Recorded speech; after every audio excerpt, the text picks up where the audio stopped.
وہ لوگ جن کے ماں باپ حیات ہیں، خدا را اپنے ماں باپ کی قدر کیجئے، ان کی دعائیں لیجئے۔ احادیث میں یہ بھی مضمون ملتا ہے کہ جن سے ان کے ماں باپ راضی ان سے ان کا رب راضی، اور جن سے ماں باپ ناراض ان سے رب ناراض۔ ایٹ اینی کاسٹ، کسی صورت میں بھی اپنے ماں باپ کو ناراض نہ کیجیے، ماں باپ کی خدمت کیجیے اور ان کی دعائیں لیجیے۔ وہ ہستیاں ہیں جن کے بارے میں میرے آقا علیہ الصلوۃ والسلام فرماتے ہیں، جس کا مضمون ہے کہ جو اولاد اپنے ماں باپ کو محبت کی نگاہ سے دیکھے، just only for the gaze of love, صرف دیکھنے کی فضیلت بیان کر رہا ہوں، خدمت کا عالم کیا ہوگا۔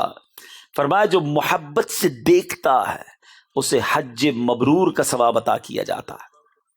عرض کی گئی حضور اگر کوئی شخص دن میں 100 بار دیکھ لے، کہ گھر میں ہی ماں باپ ہوتے ہیں نا، پیارے آقا فرماتے اللہ اکبر و اطیب، اللہ بہت بڑا اور پاک ہے، کوئی 100 بار بھی دیکھے تو اللہ 100 حج کا ثواب عطا فرماتا ہے۔ اتنی بڑی نعمت ہے ماں باپ۔ لیکن آج کا نوجوان، میری مائیں، میری بہنیں، میرے بھائی جو سن رہے ہیں مجھے، دنیا میں جہاں مجھے آپ سن رہے ہیں، ماں باپ کی قدر کر لیجئے۔ یقین جانے، پوچھو ان سے جن کے ماں باپ چلے گئے، آج نہیں ہیں تو نہ ان کی خدمت کر سکتے ہیں، نہ ان کا دیدار کر سکتے ہیں، نہ ان کی برکتیں لے سکتے ہیں۔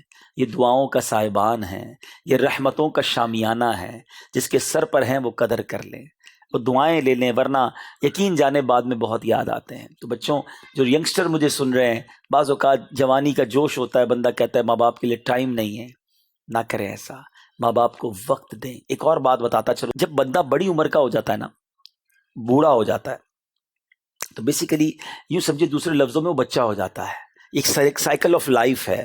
اب وہی حالت اس کی ہو جاتی ہے کہ اس کی انڈرسٹینڈنگ لیول تھوڑا سا نیچے ہو جاتا ہے، لسننگ پاور تھوڑا سا ڈیفیکلٹ ہو جاتا ہے، اس کو کچھ باتوں کو 2-3 بار سن کر سمجھنا پڑتا ہے۔ تو اگر آپ کے والدین اس ایج پر پہنچ گئے ہیں اور وہ آپ سے کسی بات میں ریپیٹ کرتے ہیں کہ بیٹا کیا کہا سمجھ نہیں آیا، ذرا اونچا بولو سنائی نہیں دے رہا، انڈرسٹینڈنگ پرابلم ہو رہا ہے، تو اس میں اریٹیٹ نہیں ہونا ہے، اس میں تکلیف یا آپ محسوس نہیں کرنی ہے، بلکہ آپ اس کو انجوائے کریں۔